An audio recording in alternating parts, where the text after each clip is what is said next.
When saying yes hurts.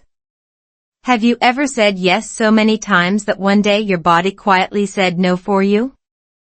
This video is for the moment when you wake up in America, new land, new rules, new hopes, but your chest feels heavy, your smile feels borrowed. And you can't explain why you're exhausted even on days when nothing bad happens. I want to tell you a story about learning to say no in America, about who we're really protecting. And why understanding, real understanding, can slowly, gently heal you. The first year I lived in the United States, I became very good at saying yes.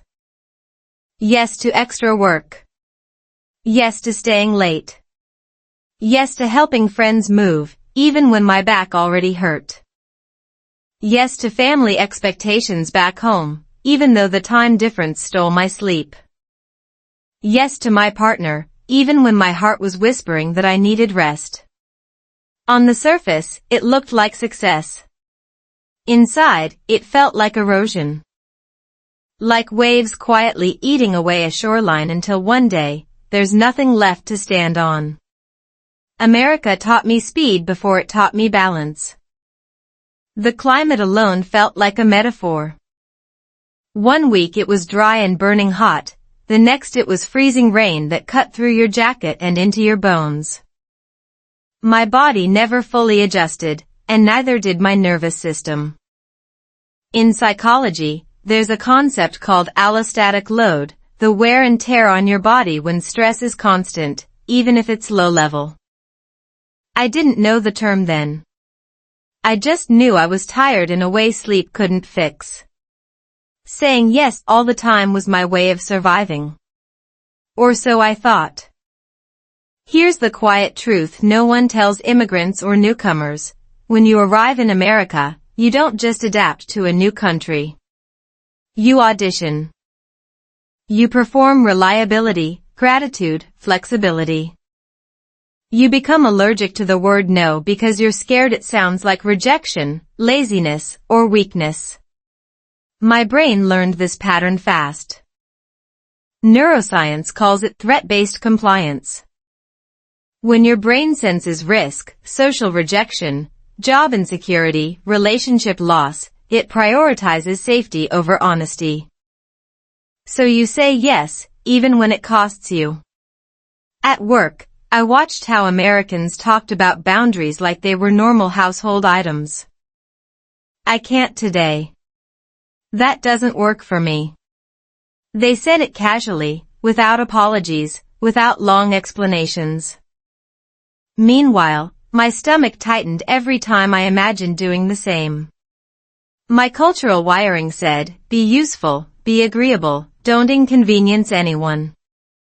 In marriage, this became even more complicated. Love, to me, had always meant endurance. Staying. Adjusting. Swallowing discomfort.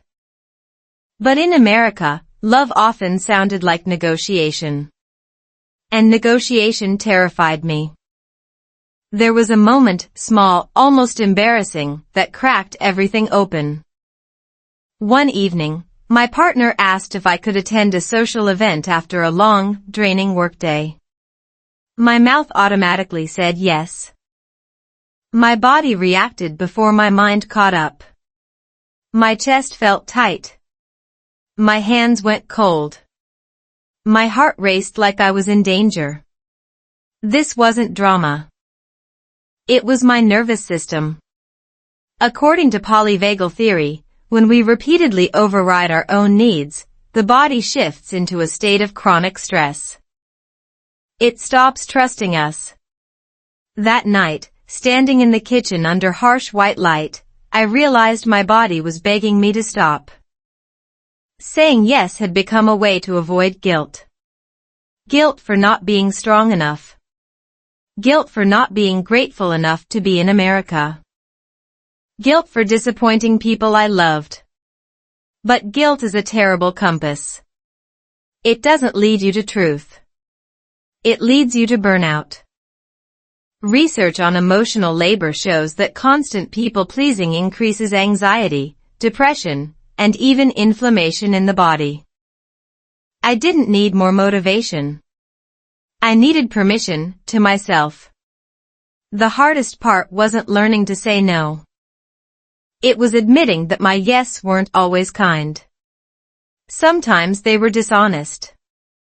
Sometimes they were fear wearing a polite mask. When you say yes while resenting it, you don't become generous. You become invisible.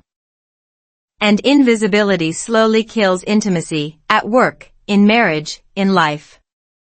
This realization didn't come as a dramatic breakthrough. It came as grief. Grief for all the times I abandoned myself just to keep the peace. In America, there's a saying, you teach people how to treat you. At first, that sounded like blame. But over time, I heard something softer in it. An invitation. When I say yes to everything, I teach the world that my limits don't matter. When I never say no, I teach myself the same lie. Understanding this didn't fix my life overnight. But it shifted something deep. It turned self-protection from a selfish act into a necessary one. If you're watching this and you feel tired all the time, irritated for no clear reason, disconnected from your own joy, pause. Ask yourself a gentle question. How many of your yes are coming from fear? In America or anywhere else, healing doesn't start with doing more. It starts with listening. Your body keeps score. Your mind sends signals. And every unspoken no leaves a small bruise on your sense of self. This is where my journey began, not with confidence, not with empowerment slogans, but with awareness. With understanding. And understanding, slowly, began to heal. A new climate, new pressure. Imagine stepping outside your door and not knowing which version of the day you'll get. Burning sun that makes your skin feel exposed. Sudden cold that seeps through layers you thought were enough. Rain that arrives without warning, heavy and impatient. That was my first real conversation with America, not through people or policies, but through climate. And strangely, my body understood the country before my mind did. It tensed up. It stayed alert. It waited for impact. Climate change isn't just a global headline here, it's a daily lived experience. In the U.S., weather swings fast, hard, and unapologetically. Where I came from, seasons eased into each other. Here, they collide. Psychology has a term for what happens next, environmental stress. When your surroundings are unpredictable, your nervous system stays on guard. You may not notice it consciously, but your body does. Mine certainly did. I was always bracing, even on calm days. Especially on calm days. At first, I blamed myself. I thought I was just weak. Not adaptable enough, not American enough. That word, adaptable, gets a lot of praise in immigrant stories. But what no one talks about is the cost of constant adaptation. Your brain burns energy every time it has to recalibrate. New climate. New accents. New social rules. New laws. New expectations. Over time, this cognitive load becomes exhaustion. Not the kind you fix with a weekend off, but the kind that settles into your bones. In America, productivity is often treated like a moral value. If you're tired, the solution is simple: optimize. Better coffee. Better schedule. Better mindset. But what if the tiredness isn't a flaw? What if it's information? Neuroscience tells us that chronic stress narrows perception. You become efficient but not reflective. You do, but you don't feel. That was me. Functioning beautifully on the outside. slowly shutting down on the inside. The climate amplified this pressure. Winter made me quieter, more withdrawn. Short days, long nights, and a kind of loneliness that felt physical. Seasonal affective disorder is widely studied in the U.S., especially in colder regions, but even without a diagnosis, mood shifts are real. Less sunlight affects serotonin. Less warmth affects comfort and social connection.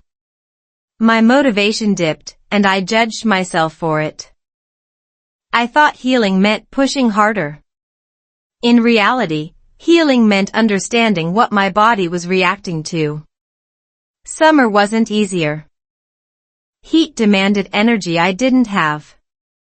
Everything felt louder, faster, more aggressive. People moved with urgency. Traffic felt personal. Even small interactions carried an edge. I noticed how Americans planned around weather, checking forecasts, preparing backups, expecting disruption. It mirrored the culture itself, flexible on the surface, but always ready for impact. Living inside that rhythm changed me. I became alert even at rest. My nervous system forgot how to stand down. This pressure leaked into my marriage. On days when the weather felt hostile, so did my thoughts. Minor disagreements felt heavier. Silence felt more dangerous. Research in behavioral psychology shows that environmental discomfort lowers emotional regulation. When your body is stressed, your tolerance for ambiguity shrinks. You want clarity, control, resolution. I didn't know this then. I just knew that some days, love felt harder than it should. One evening, after a particularly long day under a sky that couldn't decide what it wanted, I snapped over something trivial. Later, sitting alone, I realized I wasn't angry at my partner. I was overwhelmed by everything I hadn't named. Climate. Culture. Pressure to perform gratitude. Pressure to succeed. Pressure to adapt without complaint. In America, complaining is often confused with failing. So we stay quiet. We internalize. We call it resilience. But resilience without understanding becomes self-erasure. Studies on immigrant mental health in the U.S. show higher rates of anxiety linked not to single traumatic events, but to cumulative microstressors, weather, language, social norms. Policy uncertainty. Each one is manageable alone. Together, they create weight. When I finally allowed myself to see climate as part of the story, not just background noise, I felt something loosen. I wasn't broken. I was responding normally to abnormal pressure. Here's what helped, practically. I started tracking my energy instead of my productivity. On extreme weather days, I lowered expectations. Not dramatically. Just enough to breathe. I used light intentionally, morning sun, warm lamps at night, to signal safety to my brain. I talked openly about how weather affected my mood, without turning it into a weakness. And most importantly, I stopped saying yes automatically on days when my body was already fighting the environment. This wasn't about becoming fragile. It was about becoming accurate. Understanding heals because it removes unnecessary shame. When you realize that some of your struggle comes from external pressure, not personal failure, you stop attacking yourself. You start listening. America's climate taught me this lesson before its culture did. Survival here isn't about toughness alone. It's about responsiveness. If you're living in the U.S. and feel off for no clear reason, look outside. Look at the sky. Look at the season. Ask how long your body has been adjusting without rest. Healing doesn't mean escaping pressure. It means naming it. And once you name it, it loses some of its power. That was the second shift in my journey. From self-blame to self-awareness. From pushing through to paying attention. And that attention quietly prepared me for the next lesson, one that would hit even closer to home. Culture shock inside marriage. Imagine two people standing in the same kitchen, speaking the same language, loving each other deeply, and still feeling like they're from different planets. That was my marriage in America. Not broken. Not dramatic. Just quietly confused. Because culture shock doesn't stop at airports or workplaces. Sometimes, it walks straight into your relationship, takes a seat on the couch, and refuses to leave. Back home, love was something you proved by enduring. You stayed quiet to keep harmony. You adjusted because that's what commitment looked like. Marriage meant becoming a team where individual discomfort was secondary. In America, I discovered a different unspoken rule: love is also about boundaries. About naming needs. About saying this doesn't work for me without turning it into a moral failure. At first, this idea felt cold. Almost selfish. My brain translated boundaries as distance, not care. The culture shock didn't arrive all at once. It slipped in through everyday moments. How my partner expected open conversations about feelings, even uncomfortable ones. How I need space wasn't code for abandonment, but self-regulation. How disagreements were treated as normal maintenance, not signs of collapse. Each of these moments activated my internal alarm system. In my body, conflict equaled danger. Raised voices, no matter how controlled, felt like loss. Silence felt safer, even when it wasn't honest. Psychology explains this better than I could back then. Attachment theory shows that our early environments shape how we experience closeness. I came from a culture where emotional restraint was survival. Where harmony was prized over expression. My partner came from a culture that valued clarity over comfort. Neither was wrong. But together, without understanding, they clashed. And that clash drained me more than any job ever had. I started noticing a pattern. After certain conversations, I felt exhausted, foggy, almost detached. Not because the conversation was cruel, but because I was translating constantly. Translating my instincts into acceptable American communication. Translating my fear into calm words. Translating my no into softer, longer explanations. This is called emotional labor, and studies show it disproportionately affects people navigating cross-cultural relationships. It's invisible work, and it adds up. In America, marriage often encourages two whole individuals choosing each other daily. That idea sounded romantic, but also terrifying. Because if you're two whole people, you have to admit when you're not okay. You can't hide behind duty forever. My old model of love relied on self-sacrifice. The new model required self-awareness. And awareness hurt at first. It exposed how often I disappeared to keep peace. One night, after a long discussion about something minor, chores, of all things, I found myself crying in the bathroom. Confused by the intensity of my reaction. My partner hadn't been unkind. They hadn't dismissed me. They had simply asked me what I wanted. That question felt enormous. My nervous system froze. When you're not used to being asked what you want, the question itself feels like pressure. Neuroscience calls this cognitive dissonance. Two belief systems colliding. Love means enduring versus love means expressing. My brain tried to hold both and failed. So my body reacted. Tight chest. Shallow breath. A sudden urge to escape. In those moments, I realized something painful. I didn't know how to be honest without feeling guilty.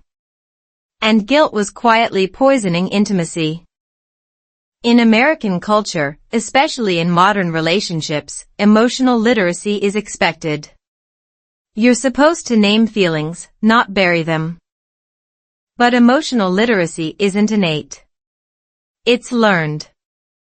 And when you learn it late, it feels awkward, clumsy, even dangerous. I worried that if I said no, if I named discomfort, I would be seen as difficult. Or worse, unloving. That fear kept me compliant. And compliance kept me resentful. Research on marital satisfaction shows that unspoken resentment erodes connection faster than open conflict. I didn't want to believe that. Silence felt noble. But silence isn't neutral. It's a decision. And in my case, it was a decision against myself.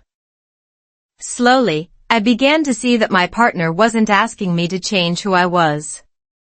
They were asking me to show up as someone real. The turning point wasn't a big fight. It was a quiet conversation where I finally admitted, I don't know how to say no without feeling like I'm hurting you. My partner didn't argue. They listened. That moment rewired something in me. Understanding entered the room. Not agreement. Not instant healing. But understanding. And understanding softened everything. From there, we started small. I practiced naming preferences without justification. I practiced pausing instead of agreeing automatically. I practiced letting discomfort exist without rushing to fix it. These were tiny acts, but they mattered. My body began to relax. My sleep improved. Not dramatically, but noticeably. Science backs this up. When relational safety increases, the nervous system downshifts from threat to connection. Marriage in America taught me that love isn't proven by how much you endure, but by how honestly you participate. Cultural shock inside marriage doesn't mean incompatibility. It means translation is required. Between histories. Between nervous systems. Between ideas of what love is supposed to look like. If you're in a relationship in the U.S. and feel constantly tired, overly sensitive, or emotionally distant, ask yourself this: where are you still performing instead of participating? Healing doesn't ask you to abandon your culture. It asks you to understand it, so you can choose consciously, not react automatically. That realization didn't fix everything. But it gave my marriage room to breathe. And for the first time, I understood that saying no wasn't a rejection of love. It was an invitation to a more honest one. Politics at the dinner table. Imagine sitting at a dinner table where the food smells familiar, the room feels safe, but one question suddenly changes the air. So, what do you think about politics here? In America, politics doesn't stay on TV. It doesn't politely wait for election season. It shows up at work, in friendships, on social media, and yes, right at the dinner table. For me, this was one of the most unexpected sources of emotional exhaustion. Not because I had strong opinions, but because I was terrified of saying the wrong thing. Back where I came from, politics was something you learned to navigate quietly. You listened more than you spoke. You protected relationships by avoiding certain topics. Silence wasn't ignorance, it was strategy. In the U.S., I discovered a different norm. People spoke openly. Loudly. Passionately. Political identity often blended with personal values, morality, even character. Disagreement didn't just mean we think differently. Sometimes it sounded like we are different kinds of people. At first, I stayed silent. I nodded. I smiled. I changed the subject. I told myself I was being mature, respectful, adaptable. But my body told another story. My shoulders tightened. My jaw clenched. My stomach turned every time conversations drifted toward policies, elections, or social issues. According to psychology, this is called anticipatory stress, the tension you feel before something potentially threatening happens. My brain associated political talk with social danger. Rejection. Judgment. Loss of belonging. In America, expressing opinions is often framed as authenticity. Not expressing them can be misread as indifference or lack of integrity. That cultural mismatch put me in a bind. If I spoke, I risked conflict. If I stayed silent, I felt invisible. This tension followed me home. It spilled into my marriage. My partner wanted to discuss what was happening in the country we lived in. I wanted peace. We weren't arguing about politics. We were arguing about safety. Neuroscience explains why this felt so intense. When a topic threatens your sense of belonging, the brain activates the same circuits as physical danger. Heart rate increases. Rational thinking decreases. You go into fight, flight, or freeze. I froze. And freezing looks a lot like agreement from the outside. Inside, it feels like betrayal of yourself. One night, during a family-style dinner with friends, a heated political debate erupted. Voices rose. Jokes sharpened. Everyone seemed energized. I felt myself shrinking. I laughed at something I didn't agree with just to keep the mood light.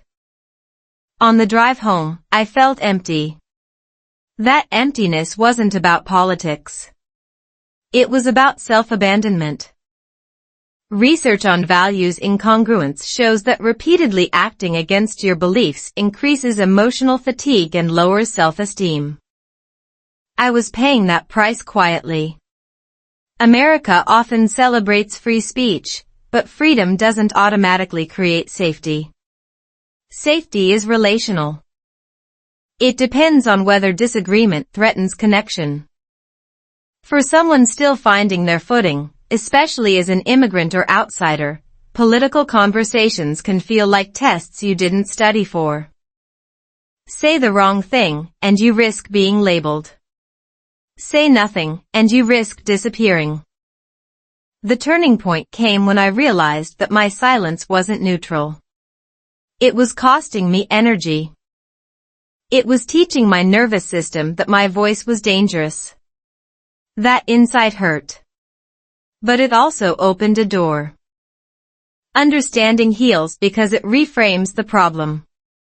I wasn't weak for avoiding conflict. I was protecting myself with the tools I had. The question became, were those tools still serving me?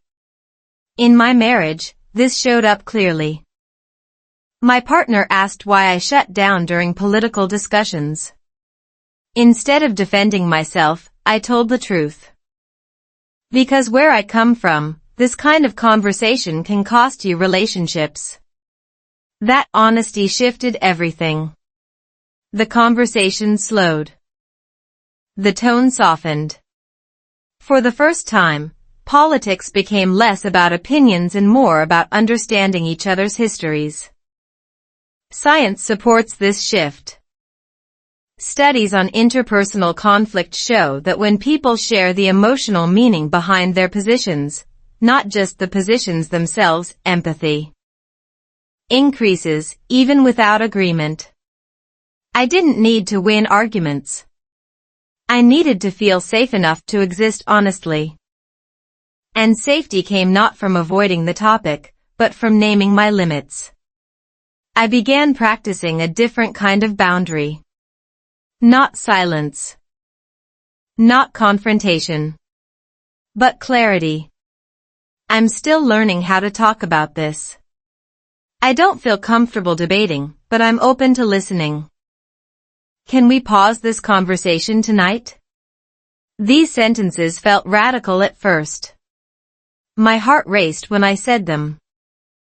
But something surprising happened. Most people respected them. My fear had been louder than reality. This didn't turn me into a political expert or activist. It turned me into someone more present. Someone less tense at the table. Someone who no longer confused silence with peace. In America, where politics can feel like a constant background noise, learning when and how to engage became an act of self-care. If you're living here and feel drained by conversations you didn't choose, ask yourself, are you staying quiet to keep harmony? Or to protect yourself from harm? There's a difference. Healing doesn't demand that you speak louder. Sometimes it asks you to speak truer, to yourself first. Politics at the dinner table taught me an unexpected lesson. Saying no to certain conversations wasn't disengagement. It was self-respect. And once I understood that, the table felt a little less threatening, and I felt a little more whole. Why Americans say no easily. Have you ever noticed how some people in America say no the way others say maybe? Calm. Direct. Almost casual. The first time I witnessed this, it felt unreal, like watching someone break a rule I didn't know I was still obeying. No apology. No long explanation. Just a simple sentence that ended where it should. And somehow, the world didn't collapse. At the beginning of my life in the U.S., this behavior confused me. I told myself Americans were confident, individualistic, even a little cold. That was the story I used to protect my own discomfort. Because the truth was harder to admit, they weren't fearless. They were practiced. Saying no wasn't a personality trait. It was a skill, learned early, reinforced often, and socially rewarded. In American culture, personal boundaries are treated like property lines. You're expected to mark them clearly. If you don't, people may unintentionally cross them, not out of malice, but habit. This was shocking to me. Back home, boundaries were implied, not declared. You sensed them. You respected them quietly. In America, unspoken boundaries often don't exist. And if they don't exist, they don't get protected. Psychology explains why this difference feels so intense. Cultures vary between collectivism and individualism. In collectivist cultures, harmony is prioritized. You say yes to maintain connection. In individualist cultures, authenticity is prioritized. You say no to maintain integrity. Neither is superior. But when you grow up with one system and live inside the other, your nervous system gets confused. Mine certainly did. I started observing Americans closely, not with judgment, but curiosity. At work, people declined meetings that didn't serve them. In friendships, they postponed plans without guilt. In relationships, they named needs early. This wasn't arrogance. It was efficiency. Research on decision fatigue shows that clear boundaries reduce cognitive load. When you say no quickly, you preserve energy for what actually matters. Americans weren't being rude. They were conserving bandwidth. Meanwhile, every no felt like a moral failure to me. My brain associated refusal with rejection. Childhood conditioning played a role. If approval equals safety, then saying no feels dangerous. Neuroscience calls this rejection sensitivity. When triggered, the brain overestimates social risk. It imagines worst-case outcomes. Loss, conflict, isolation. So you comply, even when compliance costs you peace. Here's the part that surprised me most. When Americans say no, they don't carry it home. They don't replay it at night. They don't build an entire emotional documentary around it. For them, no is information, not identity. Watching this felt almost unfair. I wanted that lightness. That emotional efficiency. But I also realized something important. It wasn't about confidence. It was about permission. American culture, especially in self-development spaces, normalizes self-protection. Therapy language is common. Boundaries are discussed openly. Mental health is part of mainstream conversation. This doesn't mean everyone practices it well. But it means the framework exists. Where I came from, protecting yourself often meant protecting others first. In the U.S., it's often the opposite. Protect yourself so you can show up better for others. This realization changed how I saw my marriage. My partner's ability to say no wasn't a lack of love. It was a form of sustainability. When they declined plans or asked for space, they weren't withdrawing. They were regulating. And regulation, I learned, is a gift to relationships. Studies on emotional regulation show that people who honor their limits experience less resentment and more genuine connection. The first time I tried to say no the American way, my voice shook. It was something small, a social invitation after a long week. I said, I'm going to pass tonight. No excuse. No apology. Just a sentence. My heart pounded as if I had done something illegal. And then, nothing happened. No anger. No rejection. Just acceptance. That moment cracked something open. Understanding this didn't instantly rewire my instincts. But it gave me a new lens. Americans weren't protecting their egos. They were protecting their energy. And energy, I finally understood, is not infinite. Chronic yes people burn out not because they care too much, but because they don't rest enough. Science supports this. Burnout correlates strongly with lack of autonomy. When you feel trapped by obligation, motivation collapses. I began reframing no as an act of honesty. When I said yes while wanting no, I wasn't being kind. I was being unclear. That unclarity leaked into tone, mood, and presence. People felt it, even if they couldn't name it.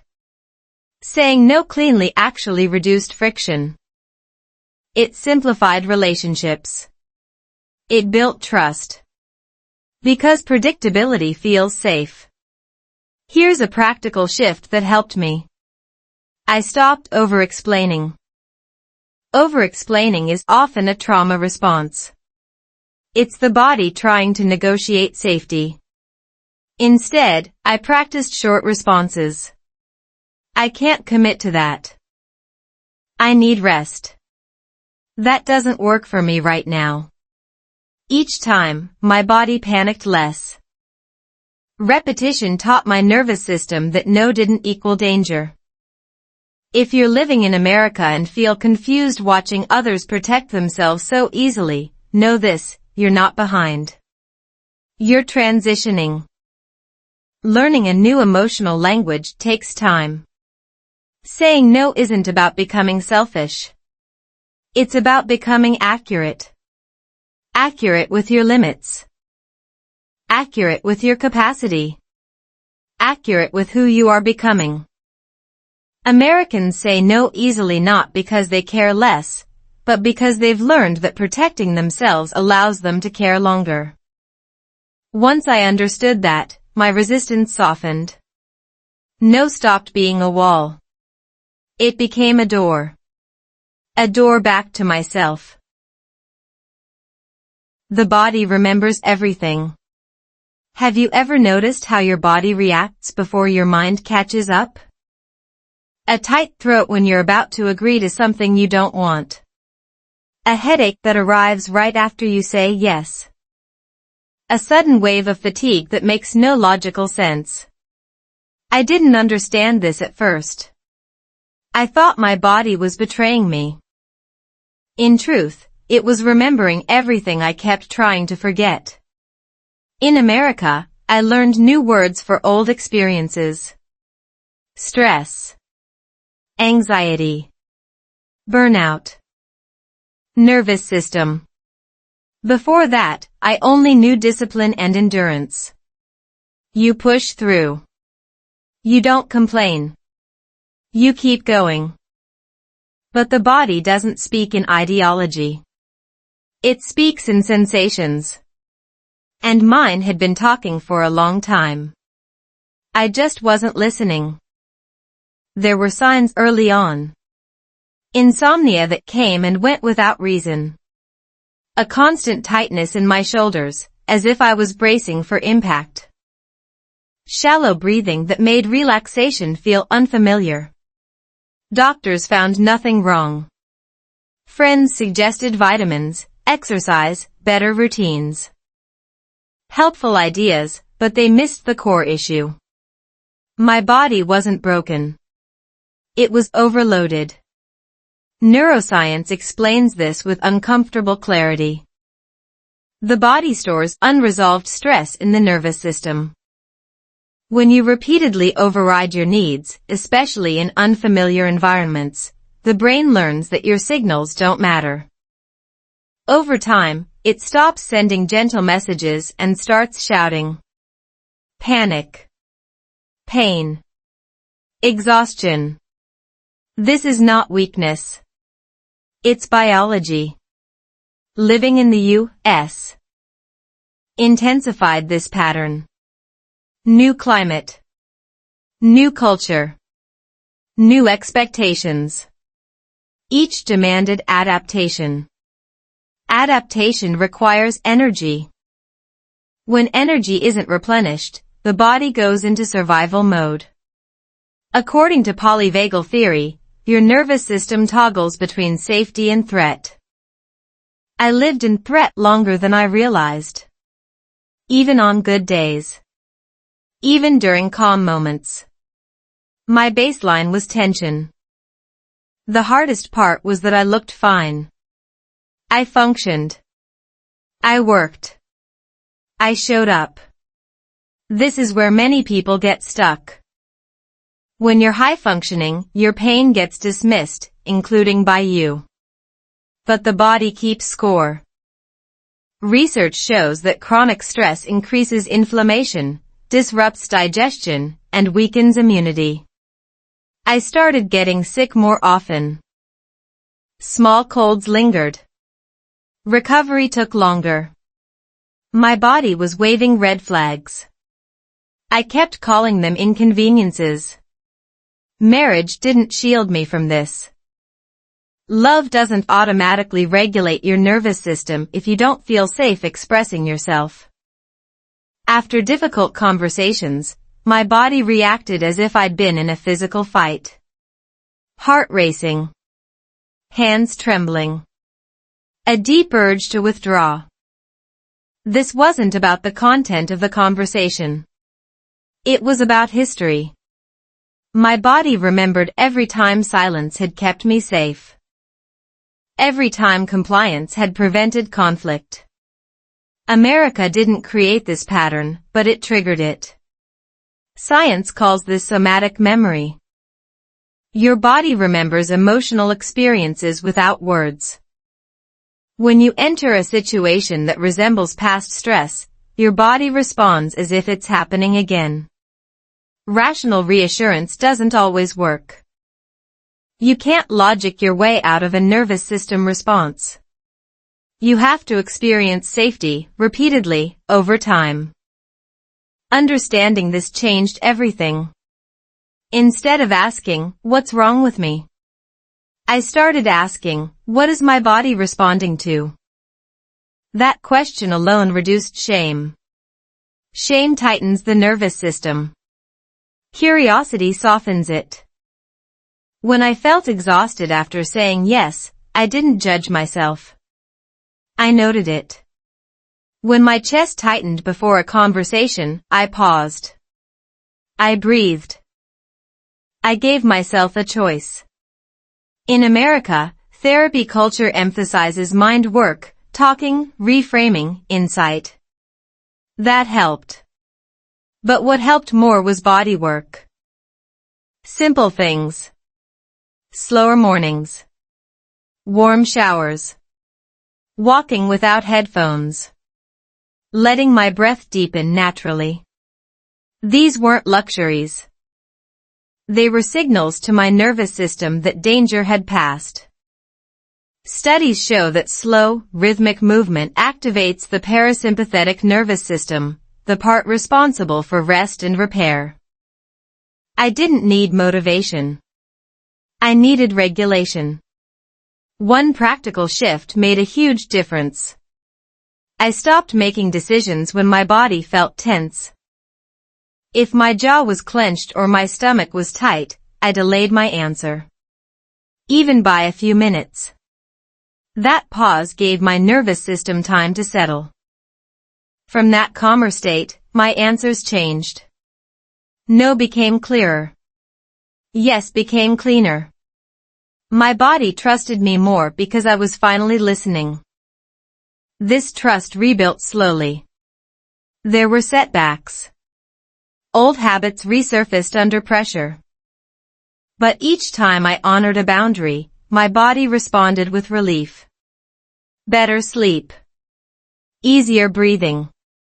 Less background anxiety. The connection was undeniable. Boundaries weren't just psychological. They were physiological. If you're living in the U.S. and feel disconnected from your body, consider what it has been carrying. New countries demand adaptation, but they don't teach rest. Capitalist cultures reward output, not recovery. Your body doesn't care about cultural narratives. It cares about safety. When safety is missing, symptoms appear. Here's a gentle exercise that helped me. Ask your body a yes or no question. Not with words, but with attention. Notice expansion or contraction. Warmth or tension. Lightness or heaviness. The body answers honestly. Over time, this practice strengthened my intuition. I stopped outsourcing decisions to fear or obligation. I consulted my body instead. Understanding heals because it restores communication. Between mind and body. Between past and present. Between who you were and who you're becoming. In America, where speed often overrides sensitivity, learning to listen inward is radical. But it's also necessary. Your body remembers everything, not to punish you, but to protect you. When you honor its signals, it doesn't need to shout. It can finally rest. And when your body rests, something else happens quietly. You begin to feel at home, inside yourself, no matter where you live. The first no I ever said. Picture this, your phone lights up, a simple request appears, and before your brain finishes reading, your fingers are already typing sure. That reflex lived in me for years. So when the first real no finally came out of my mouth in America, it didn't feel empowering. It felt like standing on a cliff, knowing you won't fall, but your body hasn't gotten the memo yet. It happened on an ordinary weekday. Nothing cinematic. No dramatic confrontation. Just a request layered on top of an already full life. A coworker asked if I could take on extra responsibility just for a while. Old me would have agreed instantly. Reliable. Flexible. Grateful. But that day, something was different. My body reacted first. A familiar tightness rose in my chest, but instead of ignoring it, I paused. That pause was new. Uncomfortable. Powerful. In that pause, I noticed how tired I actually was. Not sleepy tired. Decision tired. Soul tired. The kind of tired that doesn't show up on productivity charts. Neuroscience calls this decision fatigue. When you make too many choices under pressure, your brain defaults to the easiest option, often compliance. But that day, I didn't default. I breathed. I listened. I can't take that on right now, I said. My voice was calm, but inside, everything shook. My heart raced. My palms went cold. My nervous system screamed danger. This is important to understand. Saying no for the first time doesn't feel safe. It feels like a threat because your body has learned that approval equals survival. Especially if you're navigating life in America as someone who already feels like they need to prove their worth. The seconds after I spoke felt endless. I waited for disappointment. For judgment. For consequences. Instead, something anticlimactic happened. The coworker nodded and said, "Okay, thanks for letting me know." That was it. No punishment. No resentment. No collapse of my carefully built life. Just reality. That moment rewired something deep. Not instantly, but unmistakably. My body had prepared for disaster. My brain had predicted rejection. Neither happened. Psychology calls this corrective experience, when reality contradicts a long-held fear. These moments are how nervous systems heal. Not through logic, but through lived proof. Still, the relief didn't come right away. Instead, guilt arrived. Heavy. Sticky. Unreasonable. I replayed the conversation all night. I questioned my character. Was I becoming selfish? Lazy? Unreliable? This guilt wasn't about the situation. It was about identity. For years, my sense of self had been built on being needed. Saying no felt like erasing myself. In America, this internal conflict is common, especially among immigrants and high achievers. Research shows that people from collectivist backgrounds experience more guilt when asserting boundaries in individualist cultures. The brain interprets independence as separation. Separation as danger. So even healthy boundaries can feel like betrayal. What helped me through this wasn't reassurance from others. It was observation. I watched what happened after my no. Nothing broke. Relationships stayed intact. Work continued. The world adjusted. That was the real lesson. The world can handle your boundaries. It's your nervous system that needs time to catch up. The second no came a week later. Still hard. Slightly less terrifying. The third no felt almost neutral. This is how neural pathways change. Repetition builds familiarity. Familiarity builds safety. Over time, your body stops reacting like you're under attack. It learns that no is not an emergency. It's information. This shift affected my marriage more than anything else.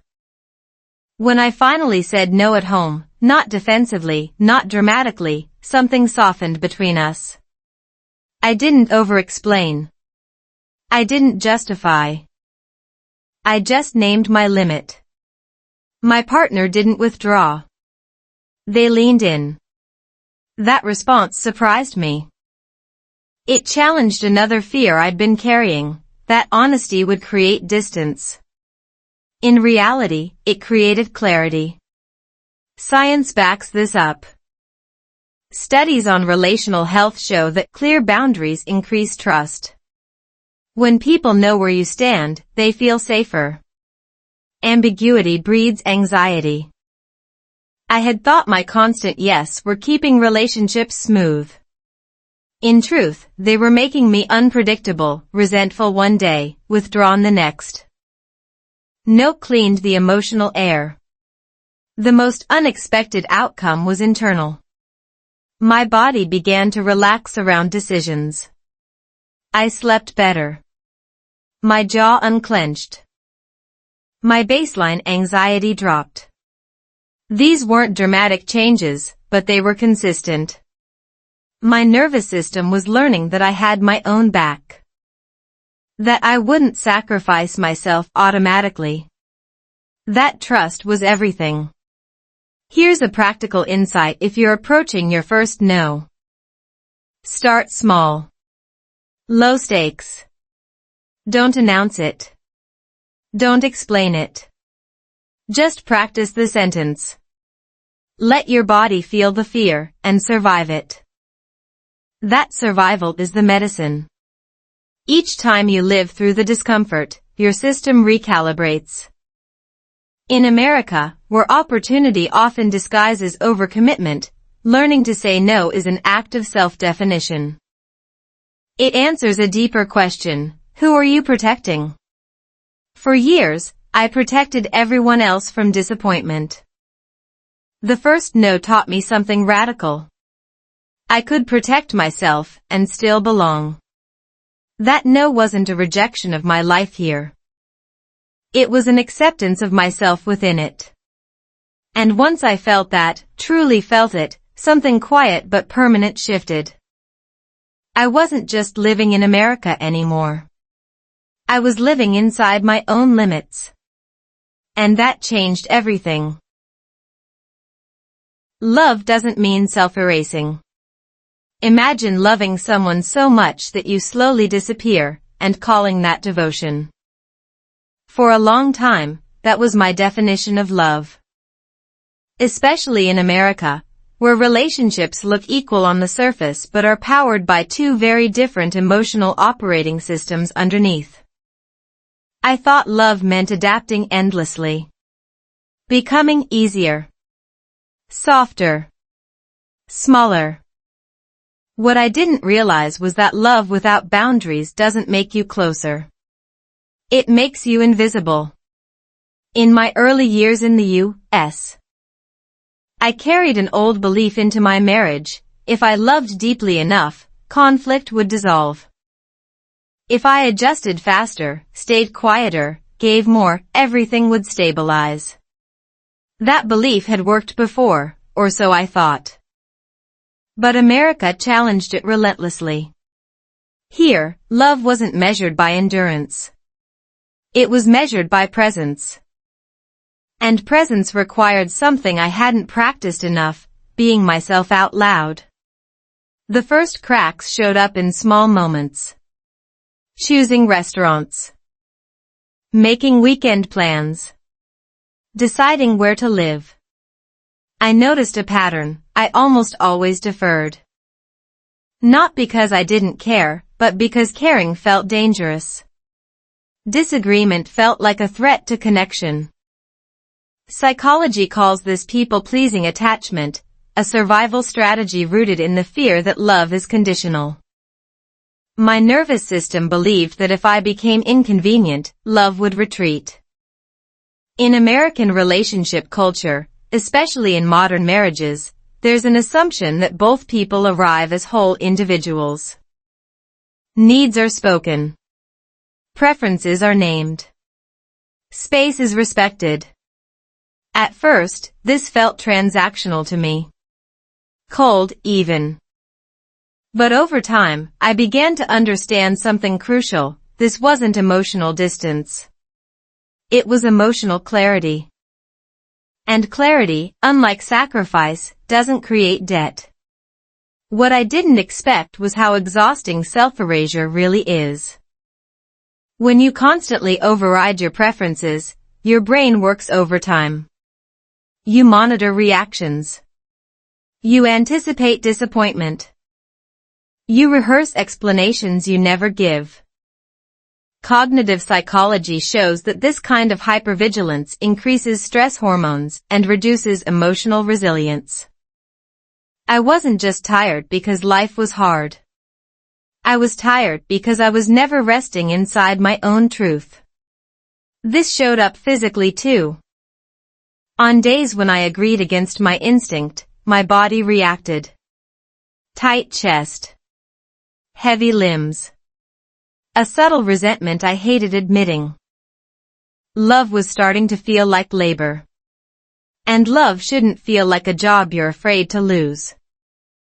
That realization hit me quietly one evening when I couldn't answer a simple question from my partner, "What do you want?" My mind went blank. Years of self-erasure had erased my access to desire. In that moment, I understood something painful. I had confused harmony with safety. Silence with stability. But stability built on suppression isn't stable. It's fragile. Studies on long-term relationship satisfaction show that suppressed needs eventually resurface as withdrawal, irritability, or emotional numbness. I wasn't protecting the relationship by staying quiet. I was slowly starving it.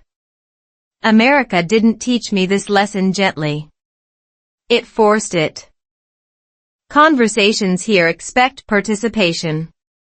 Emotional availability. Self-definition. When I didn't show up fully, misunderstandings grew.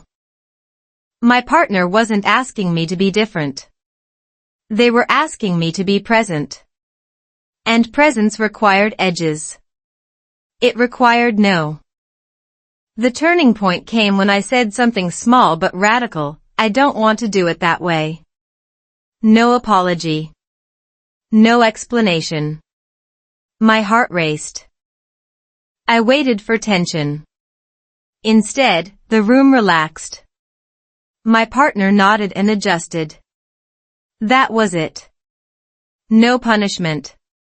No emotional fallout. Just adaptation. That moment shattered another belief, that my needs were burdensome. Neuroscience explains why this felt so relieving. When you express a true preference and it's received safely, your nervous system recalibrates. Oxytocin increases. Cortisol drops. Safety isn't about agreement, it's about being seen without consequence. My body learned that love didn't vanish when I stopped disappearing. It strengthened. This changed how I understood marriage in America. Love here isn't about merging into one. It's about two people choosing each other without losing themselves. That choice has to be renewed daily. Not through sacrifice, but through honesty. When I stopped self-erasing, love became lighter. More playful. More real. I also noticed something unexpected. When I honored my boundaries, my partner trusted me more. Predictability increased. Resentment decreased. Research supports this. Clear self-expression improves relational security. When people know where you stand, they don't have to guess. Guessing is exhausting. For both sides. If you're in a relationship in the U.S. and feel drained, ask yourself this gently: where have you mistaken love for disappearance? Healing doesn't ask you to love less. It asks you to love more accurately, including yourself. Especially yourself. Self-erasure often masquerades as kindness, but it's rooted in fear. And fear can't sustain love. Only understanding can.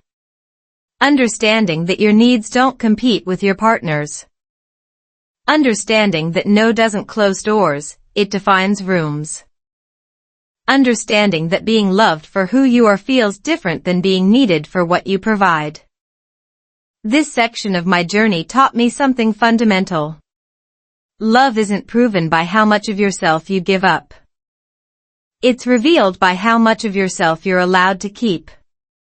In America, learning this felt counterintuitive at first. But once it settled in my body, it changed everything. Love didn't ask me to disappear anymore. It asked me to arrive. Family expectations versus reality. Imagine carrying two worlds in your chest at the same time. One speaks the language of sacrifice, duty, and loyalty. The other speaks the language of boundaries, autonomy, and self-care. Now imagine trying to build a life in America while both worlds keep talking loudly. That was my reality with family expectations. Not dramatic. Not explosive. Just heavy. Constantly heavy. Family, for me, had always been the place where no didn't really exist. You showed up. You helped. You endured. Love was proven through availability. Distance, emotional or physical, was interpreted as loss. When I moved to the U.S., geography changed overnight, but expectations didn't. If anything, they intensified. Being far away came with an unspoken debt. You owe more now. Phone calls became emotional checkpoints. Did I sound tired? Was I visiting enough? Was I doing enough? Behind every question lived a deeper one. Are you still one of us? In immigrant psychology, this is called transnational pressure, the emotional weight of maintaining belonging across borders. It's invisible, but powerful. And it doesn't disappear just because you're busy surviving a new country. America teaches independence early. Families encourage children to leave, explore, define themselves. Where I came from, leaving was tolerated, but not fully understood. Independence was often confused with abandonment. That misunderstanding followed me into adulthood. Every boundary I set felt like a betrayal. Every no echoed louder than it should have. This tension spilled into my marriage. Decisions weren't just about us. They were about how choices would be perceived back home. Holidays. Money. Time. Even rest felt negotiable. Research on family systems shows that when boundaries aren't clear, individuals experience role confusion. You're a partner, a child, a provider, a symbol, all at once. No wonder my nervous system stayed on edge. The hardest part was emotional guilt. Not the loud kind. The quiet kind that whispers, you're becoming selfish. Guilt has a way of disguising itself as morality.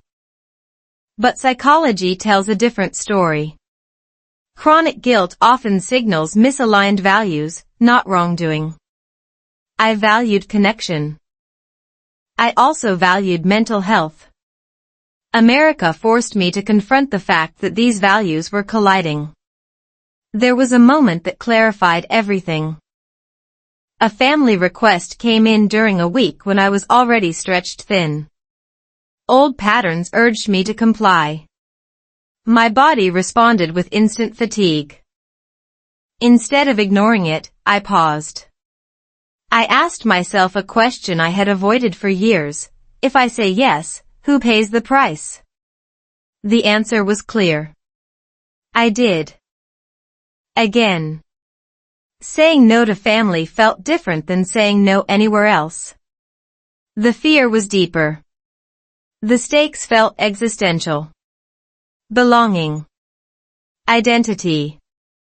History. Neuroscience explains why. Family triggers are processed in older parts of the brain, tied to survival. Rejection from family can feel like threat to existence.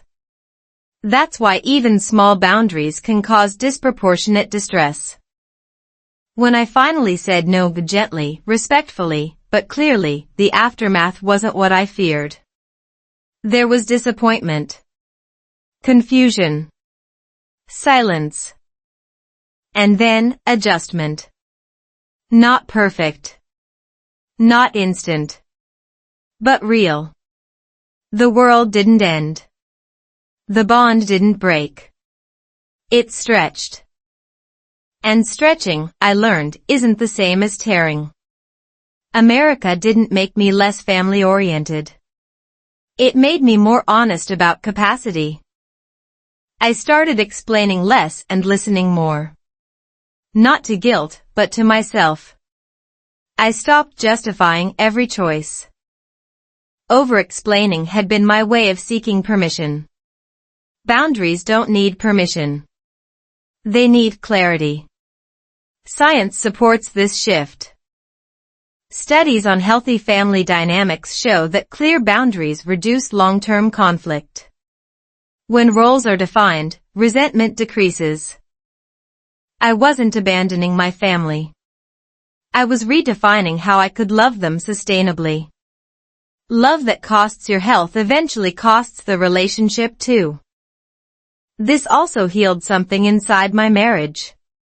When I stopped carrying everyone else's expectations into our home, space opened up. Decisions became simpler. My partner didn't have to compete with invisible obligations. I became more present. Less distracted. More myself. That presence was worth more than any sacrifice I had made before. If you're living in America and feel torn between who you were raised to be and who you're becoming, know this: growth always disrupts old contracts. Not because you're ungrateful, but because you're evolving. Family systems resist change. That resistance doesn't mean you're wrong. It means the system is adjusting. Here's a practical reframe that helped me. Boundaries are not walls. They are filters. They allow love in without letting harm through. You can care deeply and still choose yourself. These two truths can coexist, even if it feels unfamiliar at first. Understanding healed me more than reassurance ever could. Understanding that my family's expectations came from love, fear, and tradition, not malice. Understanding that my limits came from reality, not rebellion. When I held both truths, guilt loosened its grip. America often asks you to choose yourself. That can feel cruel if you were taught to choose others first. But what I learned is this: choosing yourself doesn't erase your roots. It strengthens them. Because a version of you that is rested, grounded, and whole can love more honestly than a version held together by obligation. Family expectations didn't disappear. But they stopped controlling me. And in that space, something unexpected happened. Love became quieter. Less dramatic. More real. Not because I did more, but because I finally stopped disappearing. Redefining success in America. For a long time, I believed success had a single shape. It looked like stability, numbers, visible progress. A better job title.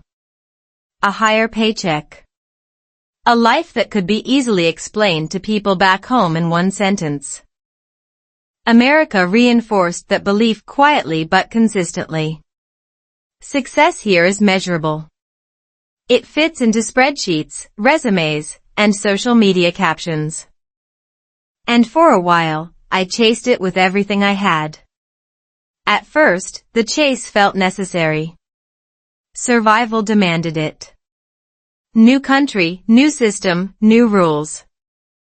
I learned quickly that effort mattered, but presentation mattered too. How you spoke. How confident you sounded. How busy you appeared. In the U.S., busyness often passes for importance. Rest can look like laziness. Slowness can look like failure. So I learned to move fast, even when my insides lagged behind.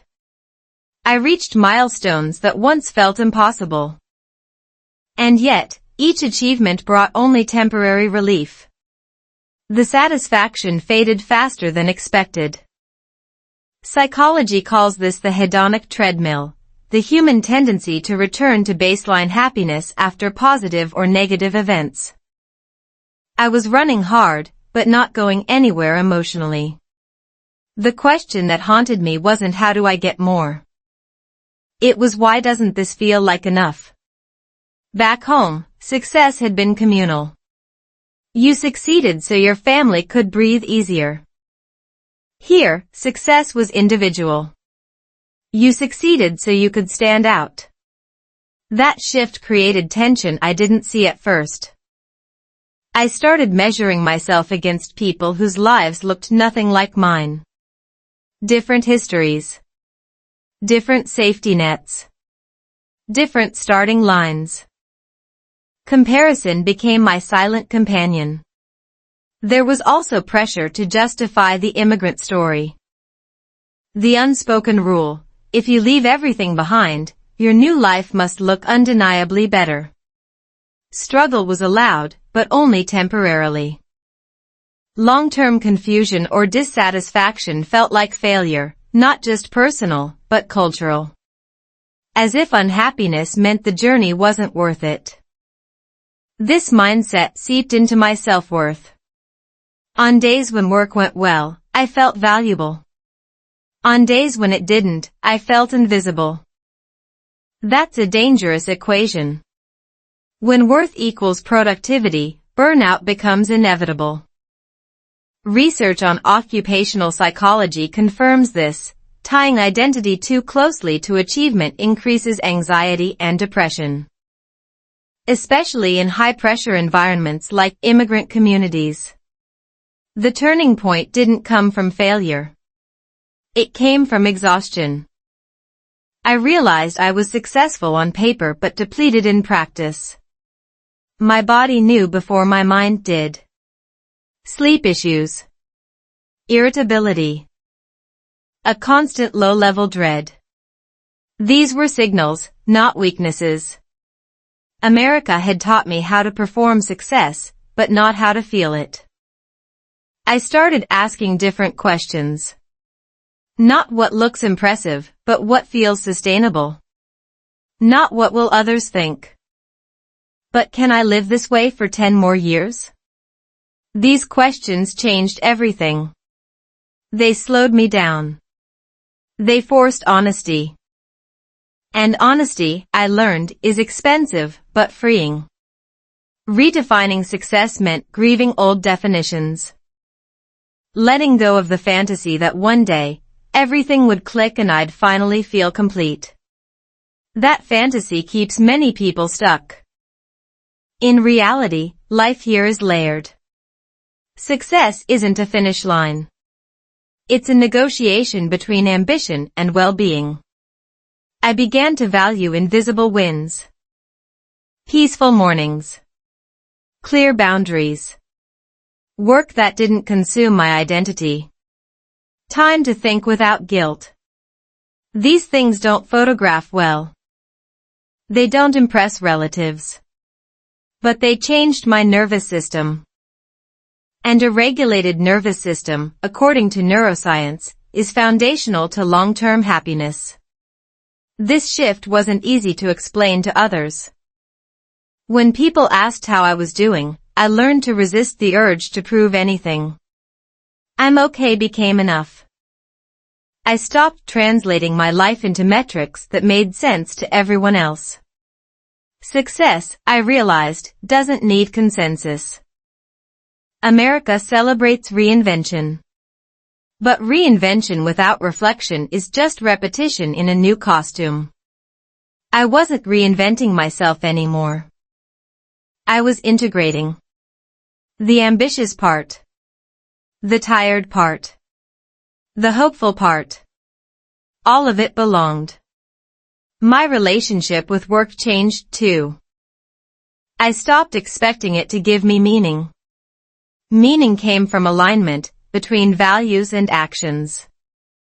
Studies in positive psychology show that purpose grows when people feel autonomy, competence, and connection. Not just achievement. When I focused on these three, my definition of success expanded. There's a quiet freedom in admitting that you don't want what everyone else wants. That freedom grows with age, but immigrants often delay it. We feel we have to earn the right to choose differently. But the truth is, no amount of external success will ever grant internal permission. That permission has to be claimed. Today, success looks simpler. It looks like stability without numbness. Growth without self-betrayal. Ambition that includes rest. I still care about progress. I just don't let it erase me. If you're building a life in America and feel confused about what you're chasing, pause. Ask yourself whose definition you're living under. Ask whether the version of success you're pursuing actually supports the life you want to wake up to. Redefining success didn't make my life smaller. It made it truer. And in that truth, I found something I hadn't expected, contentment that didn't depend on applause. In America, you're told you can be anything. What they don't always tell you is that you also get to decide what enough looks like. And sometimes, that decision is the most successful thing you'll ever do. Small boundaries, big peace. For a long time, I believed boundaries had to be dramatic to matter. Big conversations. Clear ultimatums. Bold declarations of self-respect. That belief kept me stuck, because I wasn't ready for confrontation. In America, people talk a lot about boundaries, but rarely about how quietly they can begin. What finally changed my life wasn't a loud no. It was a series of small ones. At first, the boundaries I set were almost invisible. I answered messages later instead of immediately. I stopped apologizing for needing time. I allowed myself to leave conversations when my energy dropped. These actions felt insignificant, but my body reacted as if something important had shifted. My shoulders relaxed. My breath slowed. Peace entered through the smallest cracks. Immigrant life in the U.S. trains you to overextend. You want to be grateful. You want to prove you deserve your place. So you say yes to extra work, emotional labor, social obligations, even when your internal resources are depleted. Over time, this creates a chronic stress response. Neuroscience shows that prolonged people-pleasing keeps the nervous system in a constant state of alert. Small boundaries interrupt that pattern. One of my earliest boundaries was with time. I stopped scheduling every minute of my day. In American culture, productivity is often equated with worth. A full calendar looks like success. But constant availability comes at a cost. I began protecting small pockets of unscheduled time. 10 minutes. 20 minutes. Time with no output. That space became a form of resistance and restoration. Another boundary involved emotional responsibility. I noticed how often I carried other people's discomfort. If someone was unhappy, I assumed it was my fault. This belief followed me from my cultural upbringing into my relationships in the U.S. Learning to say "I understand" instead of "I'm sorry" was a subtle shift, but powerful. It acknowledged feelings without absorbing blame. Boundaries also changed how I listened. I stopped listening to fix. I listened to understand. And when I didn't have the capacity, I said so. I don't have the emotional bandwidth right now. The first time I said that, my voice shook. But the world didn't collapse. In fact, something surprising happened. People respected me more. Research in interpersonal psychology supports this. Clear limits increase trust and reduce resentment. At work, small boundaries protected my identity. I stopped responding to emails outside my working hours. I clarified expectations instead of silently overperforming. This wasn't easy. American work culture often praises those who go above and beyond. But beyond quickly becomes the new baseline. By setting limits early, I preserved not only my energy but also my long-term effectiveness. Relationships shifted too. Some people adjusted. Others drifted away. That was painful, but necessary. Boundaries act as filters. They reveal who values you for who you are, not just what you provide. Letting go created space for healthier connections, ones that didn't require constant self-erasure. The most profound boundary I set was internal. I stopped shaming myself for needing rest.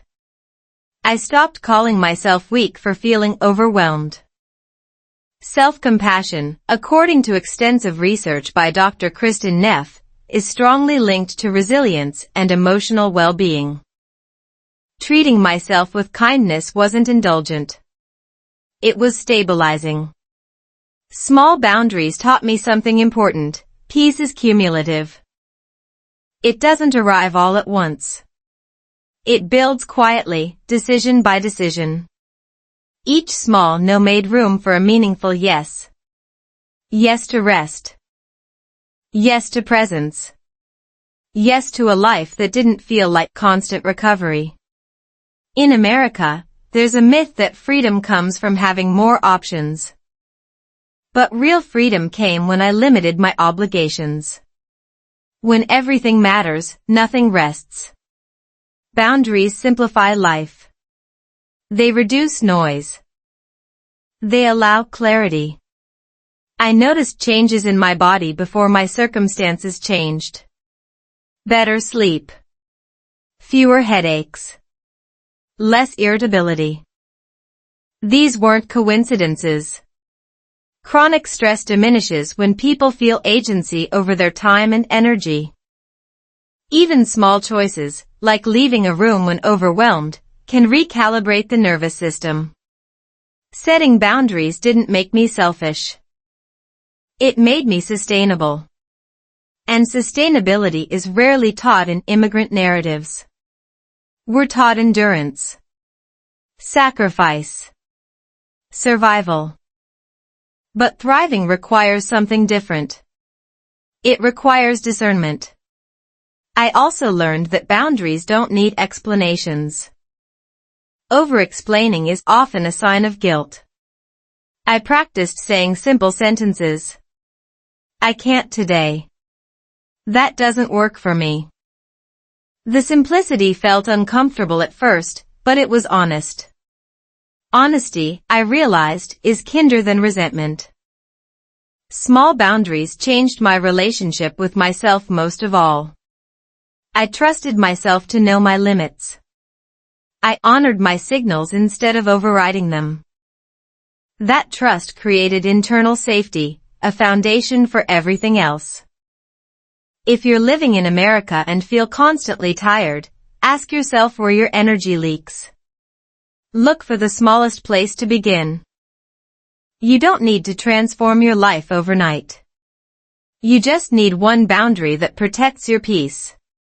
Big peace doesn't come from big gestures.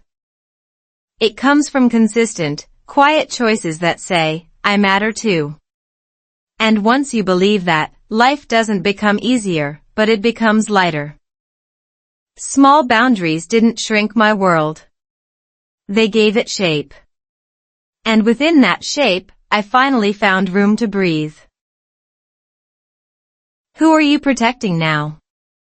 There's a strange moment that arrives after you've learned to say no enough times. It's quiet. Almost suspiciously calm. You wake up one morning and realize you're not bracing yourself anymore. Your jaw isn't clenched. Your shoulders aren't up near your ears. And the question that used to haunt you, what will they think of me, has been replaced by a softer, steadier one, who am I protecting now? At first, that question feels selfish. Especially in America, where self-advocacy is praised in theory but punished in practice if it makes others uncomfortable. Especially if you're an immigrant, a woman, or someone raised to value harmony over honesty. You were taught that protecting yourself means betraying someone else. But that belief doesn't survive contact with real life for very long. Because here's what I learned the hard way: when you don't protect yourself, someone else will benefit from that silence. Not always maliciously. Sometimes unconsciously. But the cost is still paid by your body, your marriage, your sense of self. In my own life in the U.S., the turning point didn't come during a dramatic argument or a major loss. It came during an ordinary evening. I had said yes to too many things again: work deadlines, family expectations, emotional caretaking, and I felt nothing. Not anger. Not sadness. Just numbness. Psychology calls this emotional shutdown a late-stage stress response. It's what happens when the nervous system decides feeling is too expensive. That night, my partner asked a simple question: what do you want right now? And I couldn't answer. That terrified me more than any conflict ever had. Healing, I learned, often begins with reclaiming that answer. In America, self-development culture often frames growth as optimization. Better habits. Stronger mindset. More discipline. But healing is different. Healing is subtractive. It's about removing what was never yours to carry. It's about recognizing that survival strategies from one environment may become self-betrayal in another. Climate taught me this first. Harsh winters in the Midwest forced me to slow down in ways my upbringing never allowed. You can't rush black ice. You can't argue with snowstorms. Nature in America taught me boundaries before people ever did. Culture reinforced it. Direct communication, while uncomfortable at first, reduced long-term resentment. Policies reinforced it too: clear rules, written expectations, systems that didn't rely on mind reading. Slowly, I realized that saying no wasn't rejection. It was information. My marriage changed when I stopped overfunctioning. Love became less about endurance and more about presence. Family dynamics shifted when I let others feel their disappointment instead of cushioning it. And yes, some relationships didn't survive that change. But the ones that did became more honest, more equal, more real. Science backs this up. Studies in relational psychology show that relationships with clear boundaries report higher satisfaction and lower burnout over time. Not because they avoid conflict, but because they prevent silent accumulation of resentment. The biggest shift, though, was internal. I stopped seeing my needs as obstacles. I stopped treating rest as something to earn. I stopped asking for permission to be human. This wasn't a single breakthrough. It was a daily practice. Some days, Protecting myself looked like canceling plans. Other days, it looked like having a hard conversation. Sometimes it meant choosing solitude over proving loyalty. Sometimes it meant choosing honesty over being liked. None of it felt heroic. It felt grounded. If you're watching this and struggling to say no in America, ask yourself gently, who have you been protecting so far? Their comfort? Their expectations? Their image of you? And then ask the harder question, what would change if you protected your nervous system, your time, your marriage, your future self? Understanding heals because it removes shame. When you understand why you adapted the way you did, you stop blaming yourself. You see that your people-pleasing was intelligent once. It kept you safe. But safety has a season. Growth asks for an upgrade. Saying no didn't make me colder. It made me clearer. Clearer about my values. Clearer about my limits. Clearer about the life I wanted to build in this country, not just survive in it. America didn't teach me how to say no. Life here forced me to learn it. And in learning, I found something unexpected, compassion for the version of me who didn't know how yet. So if you're at the beginning of this journey, be patient. Start small. Protect something simple, your evening, your weekend, your inner voice. Let that protection ripple outward. Because the person you're protecting now isn't selfish. It's the person you'll need to become. If this story stayed with you longer than you expected, that's not an accident. It means a part of you is ready to stop surviving and start choosing yourself. Learning to say no in America isn't about pushing people away.